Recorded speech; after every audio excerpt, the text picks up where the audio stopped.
রাধে রাধে বন্ধুরা, দেখো আমাদের গোপাল সোনার লক্ষ্মী লক্ষ্মী গণেশ ঠাকুরকে আজকে হচ্ছে রাখি পূর্ণিমার লুক। এটা তোমরা দেখো কেমন লাগছে, অবশ্যই কমেন্ট করে জানাবে ভালো লাগলে।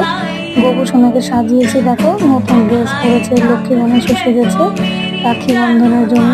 তো দেখে নাও বন্ধুরা, তোমাদের কাছে কেমন লাগলো অবশ্যই কমেন্ট করে জানাবে ভালো লাগলে। আর রাধে রাধে, সবাইকে ভালো থেকো।